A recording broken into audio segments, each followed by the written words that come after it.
اعوذ باللہ من الشیطان الرجیم بسم اللہ الرحمن الرحیم یا ربا محمد وآل محمد صلی علی محمد وآل محمد وعجل فرج آل محمد۔ دوستو،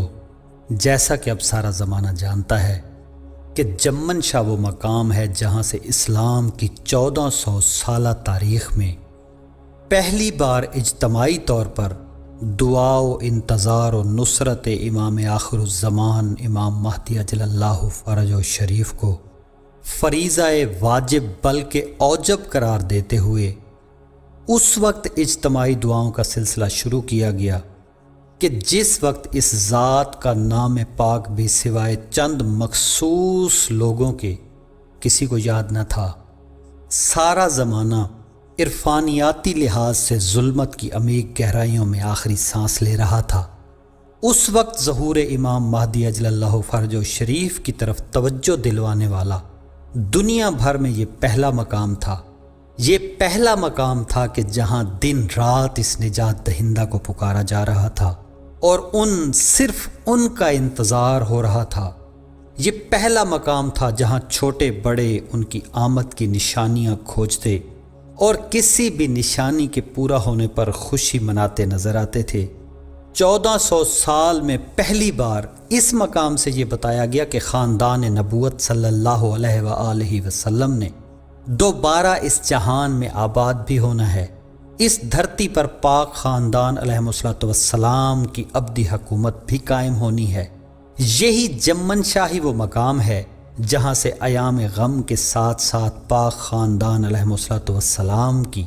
خوشیوں کے دن بھی باقاعدہ جشن کی صورت میں منا کر سیلیبریٹ کیے گئے، اور آج سارے زمانے میں جشن منائے جا رہے ہیں۔ بلکہ کربلا تک میں 15 شعبان کے پرمسرت موقع پر جو ہمارے شہنشاہ امام زمانہ اجل اللہ فرجہ شریف کی سالگرہ کا دن ہے، دھمال ڈال کر خوشی منائی جاتی ہے۔ تاریخ اٹھا کر دیکھیں، اس کا صحرا جمن شاہ میں شروع ہونے والے مقصد پاک کے بانیان کے سر جاتا ہے۔ دوستو، آج 1950 سے شروع ہونے والی اس تحریک کی محنت رنگ لے آئی ہے۔ آج پوری دنیا جمن شاہ بن چکی ہے۔ آج سوشل میڈیا اور دنیا بھر کے ٹی وی چینلز بلکہ حکومتی ایوانوں تک میں سے شہنشاہ آخر الزمان امام مہدی اجل اللہ فرجہ شریف کی آمد کی باتیں ہو رہی ہیں۔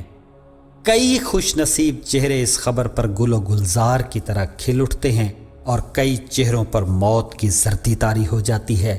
یہود و نصارہ ان کی تلوار سے بچنے کی ہر ممکن تدبیر کرتے نظر آتے ہیں، لیکن وقت سر پر آن پہنچا ہے۔ دوستو، انتظار کی ان گھڑیوں میں جو بھی شہنشاہ امام زمانہ اجل اللہ فرجہ شریف کے لیے بے قرار ہوگا، جو بھی دعا کرنا چاہے گا یا جو بھی ان کی نصرت کا ارادہ رکھتا ہوگا، تو پھر اسے دعا و انتظار و نصرت کا اگر حقیقی درس کہیں سے ملے گا تو وہ افکار سرکار السید محمد جعفر الزمان اور ان کے بڑے بھائی سرکار السید محمد باقر نقوی البخاری رضوان اللہ علیہم سے ملے گا، جس کی طرف انہوں نے خود بھی اشارہ فرمایا ہے کہ جب بھی تڑپایا تڑپنے تو تڑپنے والے، تجھ کو جعفر ہی کا انداز بنانا ہوگا۔ دوستو، ان دونوں ذوات عالی مرتبت کی شاعری کوئی عام شاعری نہیں ہے، بلکہ اسے تو الہامی شاعری کا نام دینا بھی اس کے ساتھ ظلم کرنے کے مترادف ہے۔ یہ شاعری نہیں تو کیا ہے، میں یہاں بیان نہیں کر سکتا۔ بس اتنا کہہ سکتا ہوں کہ ان کی نثر کی پوری ایک کتاب پڑھ کر انسان جتنا منزل عرفان کی طرف سفر کرتا ہے، اتنا تو ایک صاحب فکر انسان ان کا ایک شعر پڑھ کر سفر کر جاتا ہے۔ دوستو، جس کتاب کا انٹروڈکشن کروانے کے لیے میں نے یہ بات شروع کی ہے، اس کتاب کا لنک نیچے ڈسکرپشن میں موجود ہے۔ صاحبان فکر افراد میری بات کی تصدیق کتاب پڑھ کر کر سکتے ہیں۔ یہ کتاب 3 حصوں پر مشتمل ہے۔ پہلے حصے میں شاعری کو ذریعہ بنا کر روح بشر کو اوج علم و عرفان کی منازل طے کروائی گئی ہیں، دوسرے حصے میں نثری انداز میں بات چیت کر کے نفس بشر کو نکیل ڈالی گئی ہے، اور تیسرے حصے میں جس میں انسانی کو لاحق ہونے والی بیماریوں سے بچاؤ کے لیے نادر و نایاب مشورے اور نسخے تجویز کیے گئے ہیں۔ اس طرح یہ کتاب روح، نفس اور بدن تینوں کی تعمیر و تطہیر کا ذریعہ ہے۔ دوستو، آج کافی دنوں کے بعد یوٹیوب پر کچھ اپلوڈ کرنے کا موقع ملا ہے، کیونکہ اس سال یعنی محرم کے بعد سے اب تک میں نے ویڈیو، آڈیو یا ڈاکومنٹریز وغیرہ پر کوئی خاص کام نہیں کیا، بلکہ محرم ڈیوٹی سے فارغ ہوتے ہی میں نے کتابوں پر کام شروع کر دیا تھا، کیونکہ یہ کام کئی سال سے تلاش و تحقیق و تصدیق کے مراحل سے گزر رہا تھا، اور اس سلسلے میں اب مزید کچھ ملنا ناممکن نظر آ رہا تھا۔ اس لیے اب یہ اس سلسلے کی پہلی کاوش ہے جو میں آج اپنے پاک وارث اجل اللہ فرجہ شریف کی پاک بارگاہ میں پیش کرنے کی سعادت حاصل کر رہا ہوں، اور اگر میرے مالک نے پسند فرمایا تو ایسی ہی 3 اور کتابیں ان قریب پاک بارگاہ میں پیش کرنے کی سعادت حاصل کروں گا، جن پر میں اس وقت کام کر رہا ہوں۔ دوستو، ویسے تو اس کتاب کی ترتیب و تدوین کے محرکات اور اس کو اتنا لیٹ پبلش کروانے کی وجوہات پر کافی تفصیل کے ساتھ میں اس کتاب کے مقدمے میں بات کر چکا ہوں۔ یہاں صرف 2 باتوں کی وضاحت کرنا چاہتا ہوں۔ پہلی بات جس کی میں یہاں وضاحت کرنا چاہتا ہوں وہ ہے اس صاحب کتاب ہستی کا اسم مقدس، جو ان کے اجداد طاہرین رضوان اللہ علیہم نے رکھا،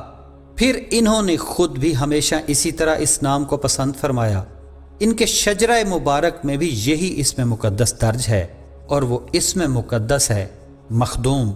السید محمد باقر نقوی البخاری دامضی اللہ تعالی۔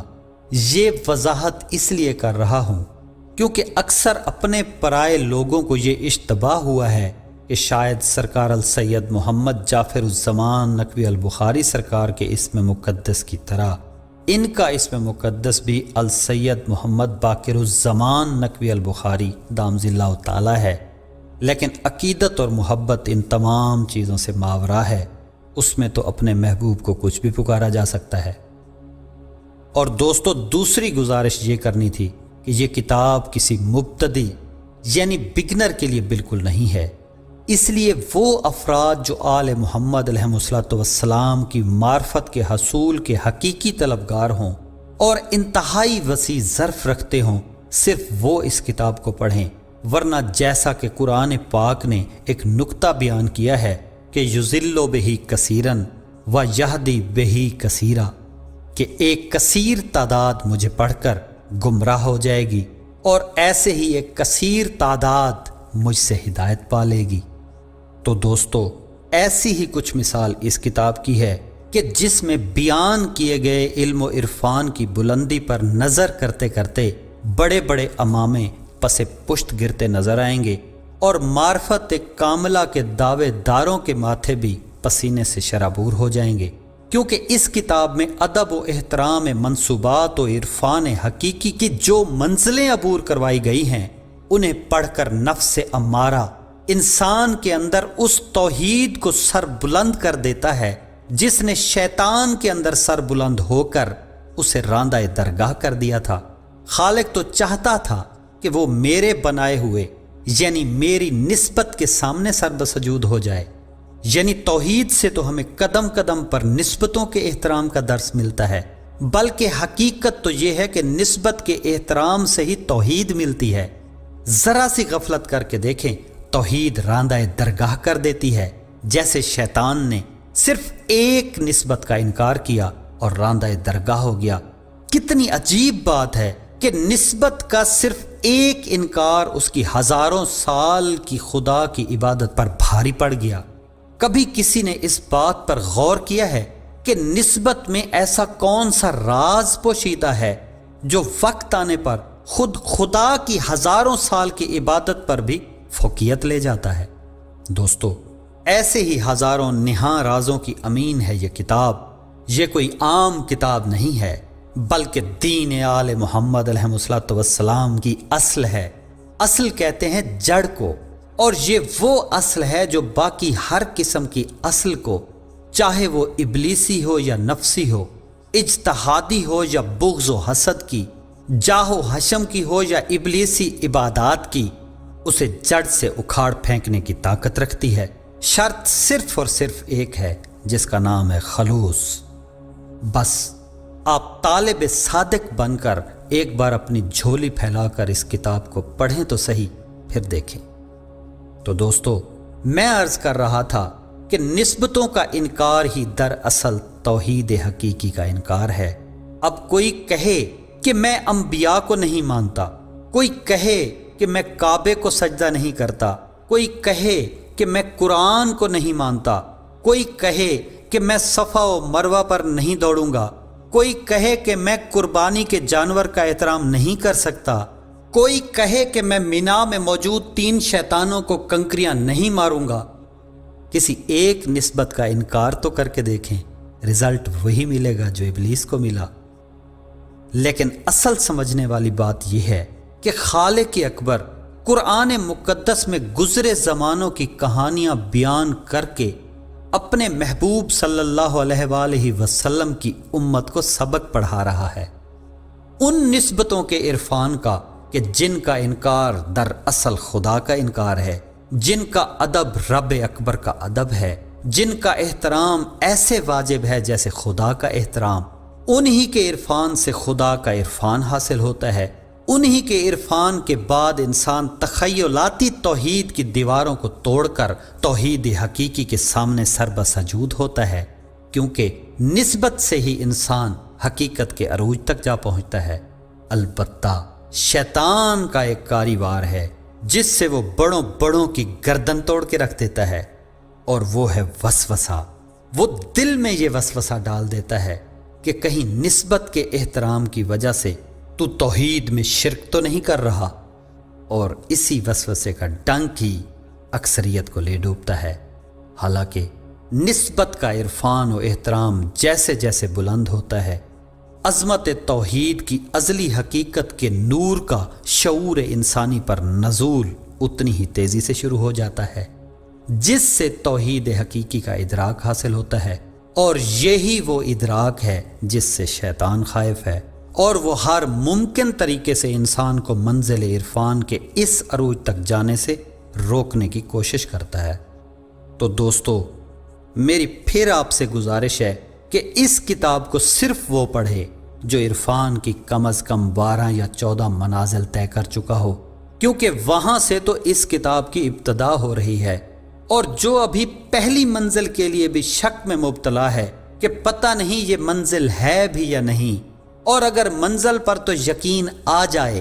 اس سے آگے پھر متحیر ہو کہ پتہ نہیں واجب ہے یا مستحب، تو رزلٹ وہی